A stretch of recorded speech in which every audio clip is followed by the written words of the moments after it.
The Galactic War continues to burn across the stars, and as it rages on, we learn more about Super-Earth and the brave citizens risking it all for the glorious ideal of managed democracy.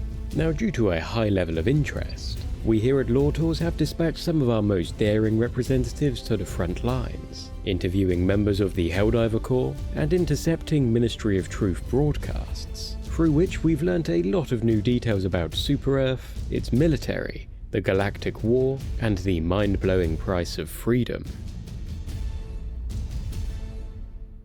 Each super destroyer, for example, is equipped with enough ordnance to level a small moon, which is partly why deployments on these ships are the most sought after in the entire Super-Earth fleet. But these ships don't come cheap. Each stratagem called down on the foul enemies of freedom costs Super-Earth more than the annual salary of most citizens. So think of that the next time your Eagle Strike bounces off a Terminid shell right back at you. Due to the astronomical cost of these stratagems, they are only entrusted to Super-Earth's finest, the Helldivers. These disposable guys and gals who, upon being thawed out of cryosleep, are near instantly plunged into bug and bot-infested hellscapes. Each Helldiver mission is of the utmost importance to the Galactic War effort, with them paving the way on the front lines for the rest of the Super-Earth armed forces to follow. As such, it is deemed a catastrophe should a Helldiver mission fail, with each mission costing the same as a Liberty-class cruiser. In the face of such widespread warfare, Super-Earth has devised innovative strategies to bolster its war chest and streamline expenses. Partnerships with military tech firms like Morganson, who manufacture the Breaker shotgun and the powerful exosuits produced on the world of Tien Quan, have allowed the testing of experimental technology and narcotics on Helldivers, presumably for some financial benefit to Super-Earth. Whilst the cost of labour is reduced by employing children over the age of 7 in factories both to support the war effort and produce commercial products, such as Eagle Sweat Aftershave, a fragrance favoured amongst Helldivers. Military personnel do enjoy certain perks such as separation bonuses for extended deployments. However, Super-Earth ingeniously recoups these costs by requiring service members to cover their own food and accommodation. High-tech tools and equipment required by staff to allow them to do their jobs are also leased out to ship crew, with interest, while medical aid is only offered out to troops should it prove to be a financially viable investment. And the war effort is also supported by voluntary donations from citizens' paychecks.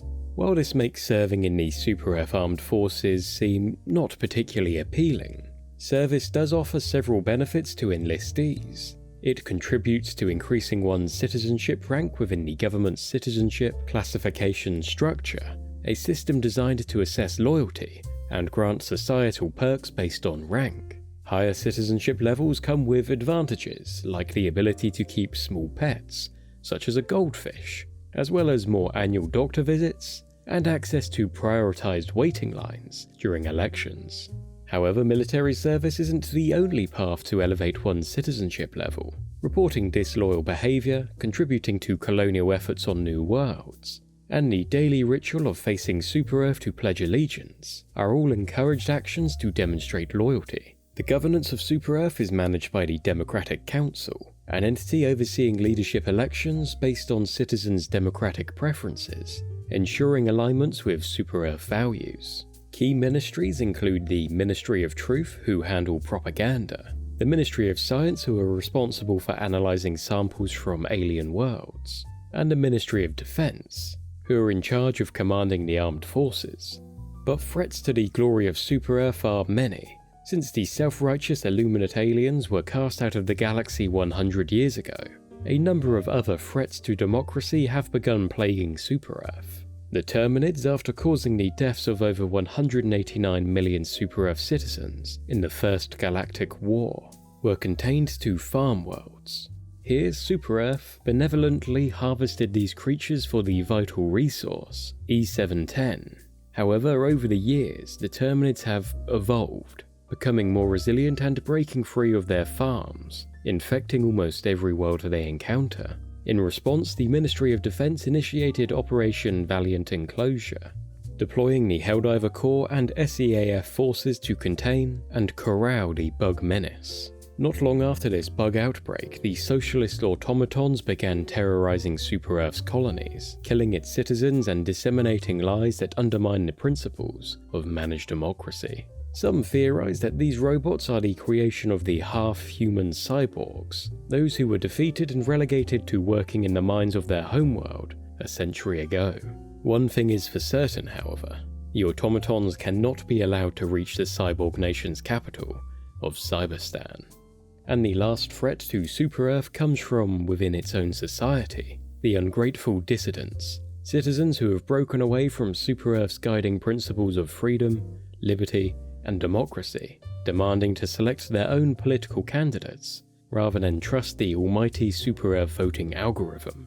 While they pose no direct battlefield threat, these traitors are accused of spreading falsehoods and destroying weapons factories, a claim they counter by blaming unsafe working conditions. The public's disdain for these dissidents is so intense that their public executions are seen as a form of entertainment, and serve as a means to bolster morale among troops. The sacrifices of Super-Earth's valiant warriors who stand firm against the vile enemies of democracy are commemorated through two major holidays, universally celebrated by all citizens to honor their courage and resilience. On All Heroes Eve, a unique tradition unfolds, as adults don costumes resembling the foes of democracy, then playfully ring neighbors' doorbells. In a spirited response, the answering citizen fires 3 shots into the air, declaring, "No fascism here, insects!"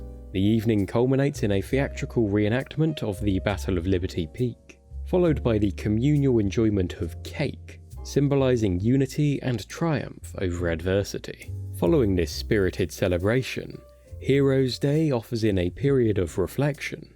Families gather by candlelight in a more solemn observance, reaffirming their citizenship vows to Super-Earth. Separately, Liberty Day offers a blend of solemnity and festivity. Citizens are granted a half-day off work to partake in gatherings where effigies of automatons, bugs, and other enemies are burnt in a symbolic purge of threats. From the flames, children retrieve presents, a gesture that instills patriotic fervor in these young citizens as they unwrap their replica Helldiver armor and prepare for a future defending Super-Earth as the next generation of Helldivers. If you enjoyed this video, why not check out this other video on how traitor Helldivers have been costing us the Galactic War, or click this other playlist to take a lore tour of another one of your favourite worlds. Thanks for watching, catch you next time.